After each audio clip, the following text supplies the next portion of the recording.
rocket ships, supersonic speeds, pressure suits, escape velocity, the vocabulary of a new era. Not a Buck Rogers era in a science fiction world, but an age having its foundations in research of the type underway at the AEROMEDICAL Laboratory, Wright-Patterson Air Force Base. This is the story of one piece of the jigsaw puzzle of upper air knowledge that the Air Research and Development Command is fitting together.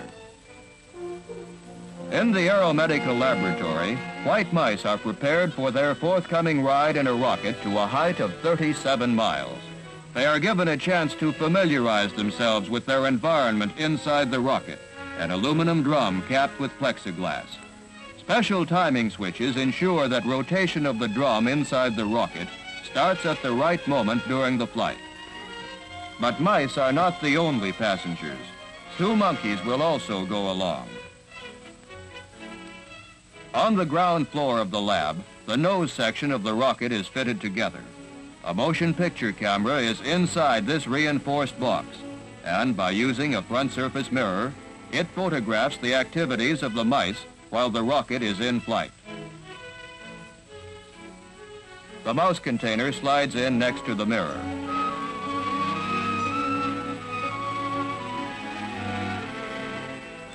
Inside the container, a camera test reveals how the mice act under normal gravity. The aluminum drum is divided into 2 containers by a plexiglass wall, and in the rear section, a shelf fitted with a tiny flange on the end projects into the compartment. As the drum rotates, the mouse can ride with it until the normal pull of gravity, or 1G, makes hanging on impossible. All tow holds are eliminated in the front section, so the G-force of normal gravity holds the front mouse at the bottom, exactly what the mouse is used to. The ball is a handy reference indicating the direction, but not the strength, of the G-force holding the mice. It is used later to detect rotation of the rocket while in flight. Between the mouse container and the camera fit an oxygen bottle and a carbon dioxide absorber. These create a sea level environment throughout the trip. At the tip of the nose, a dynamotor provides electrical power. Below, telemetering transmitters send out data on blood pressure in the monkeys and temperature and pressure in the rocket. Next, a monkey seat. Camera, oxygen bottle, carbon dioxide absorber, mouse container, and a second prone position monkey seat. At the bottom is the beacon, a transmitter sending a continuous record of the rocket's position. Telemetering antennae project from the tip of the airtight nose cone. The nose section is 7 feet high and made of aluminum to save weight.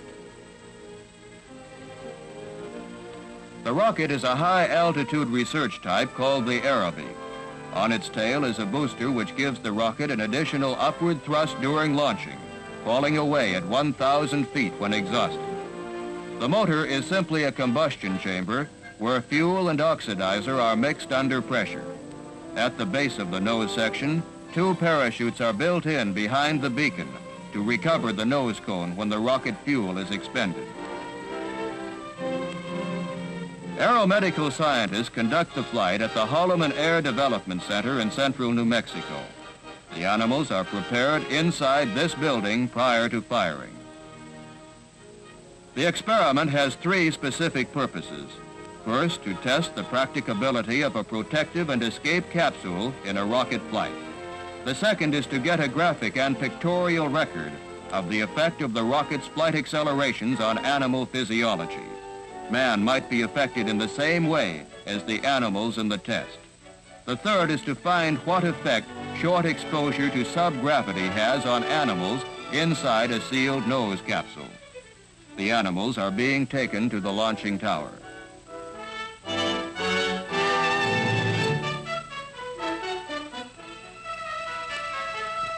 At the launching tower, a check is made to assure proper operation of the telemetering transmitters. The technician holds a temporary antenna which will be replaced by the one in the nose cone. Frequency modulation signals from the rocket are picked up by this antenna on the blockhouse. Then, tuned by a technician inside with the aid of oscilloscope patterns on the telemetering receiver. and ultimately appear as lines on a graphic recorder which show changes in arterial and venous pressures in one of the monkeys. The nose fastens on by bolts to the body of the rocket.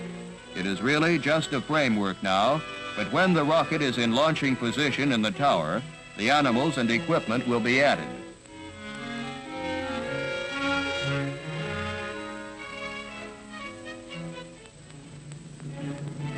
After the AEROMEDICAL is fueled, lifting to firing position begins.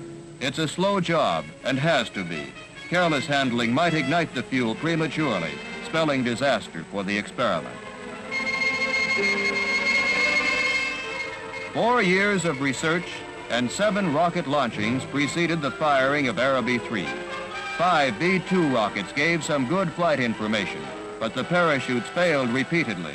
The results showed that if the parachutes would work, the job could be done. Then 2 AEROMEDICALs were fired. In the first, the parachute again failed. In the second, the parachute worked, but other difficulties prevented success. And now the 8th in the series, AEROMEDICAL AEROMEDICAL.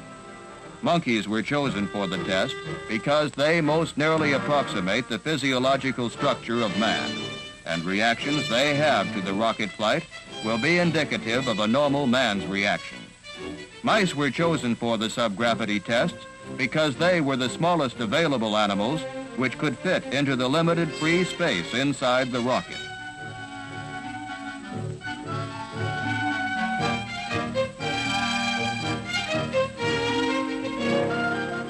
With the animals on the scene, loading of the nose section can begin.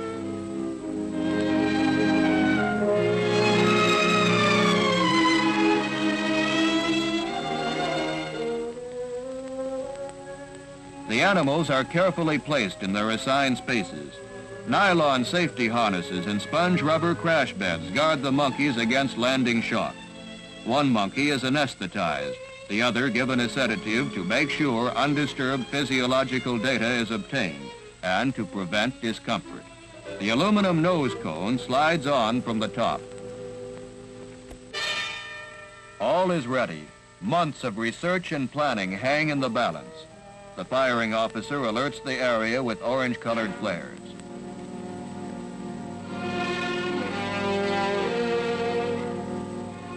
One question remains: will everything work? In the blockhouse control center, it's only a matter of seconds. 5 seconds. 4, 3, 2, 1, fire!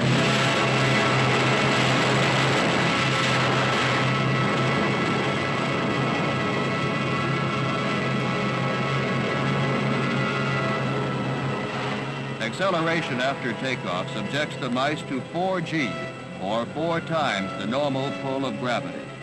Normally, the mice weigh 30 grams each. Now they weigh 4 times 30, or 120 grams each, and their legs are unable to support them. Fighter pilots are often subjected to 5 and 6 Gs without ill effect.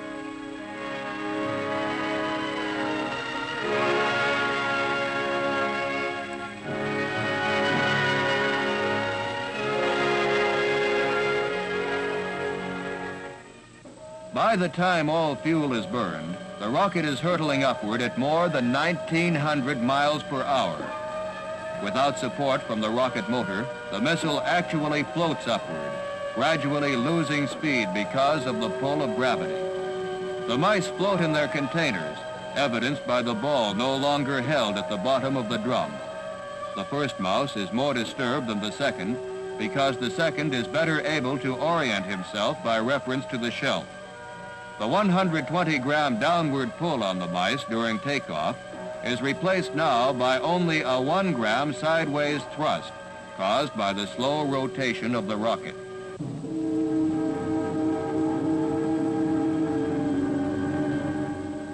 At 43 seconds after burnout, a timing switch starts the drum rotating again, and the confusion of the mice becomes more pronounced. Rotation of the rocket still keeps the ball on the side and tends to hold the mice lightly against the plexiglass wall. But the mouse in the rear compartment easily clings to and rides around on the shelf, a feat he could not do under normal 1G force. Although the rocket is still coasting upward, The mice feel no pull of gravity. To them, there is no up or down. The front mouse is confused by the unexpected motion caused by his actions, the effects of which are magnified 30 times. The nose cone is separated by a small powder charge, and a ribbon drag parachute has come out simultaneously, but has no effect yet. For all practical purposes, the nose is falling free. At this time, weight diminishes to the lowest point in the test. You have momentarily experienced nearly the same weightless feeling when a high-speed elevator starts down. The nose is beginning to slow up now. At a lower altitude, the ribbon parachute bites into denser air. The nose is decelerating rapidly now. Subgravity quickly gives way to decelerating g-forces of 5 and 4g, gradually reducing to normal 1g, and consequently, normal reaction to movement. At 20,000 feet, a second larger parachute has blossomed out, gently lowering the nose to Earth. This is the last leg of the journey. As descent is steady, the normal weight is reestablished.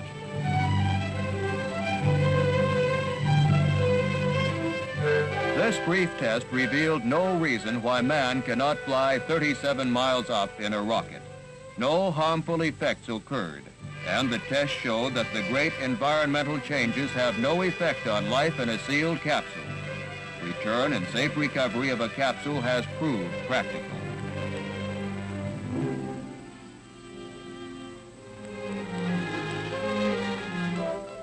No time can be wasted in getting the animals out.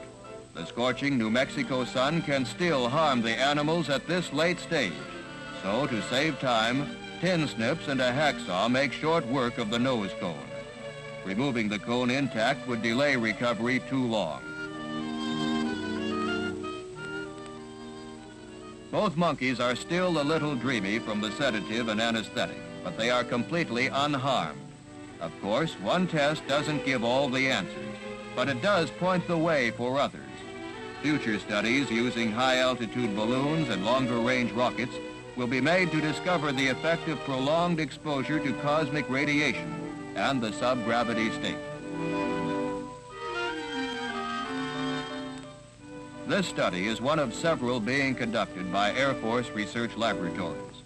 Their work is coordinated by an Upper Air Research Committee of the Air Research and Development Command. The scientists, with the animals, move back to the laboratory.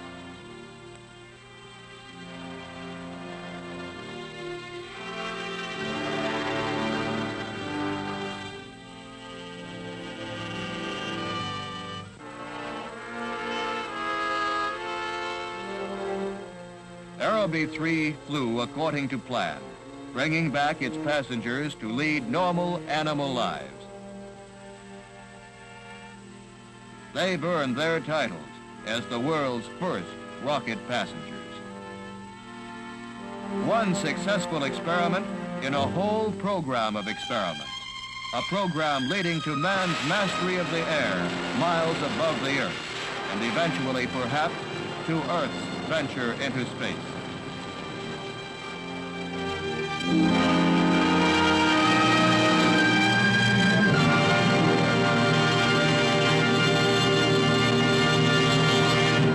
A camera test reveals how the mice act under normal gravity.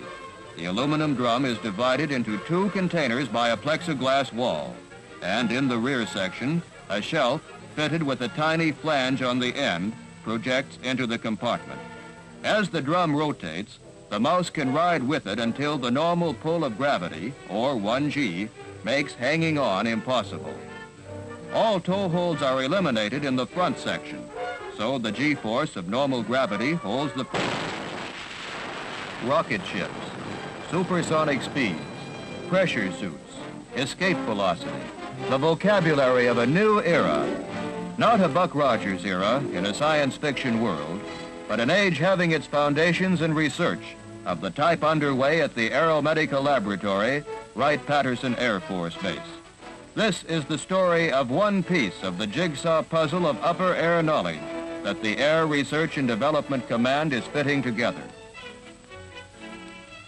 On the ground floor of the lab, the nose section of the rocket is fitted together.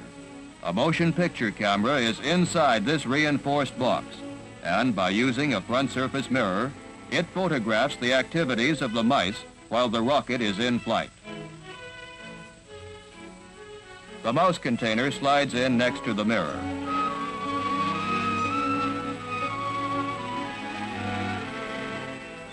Inside the container,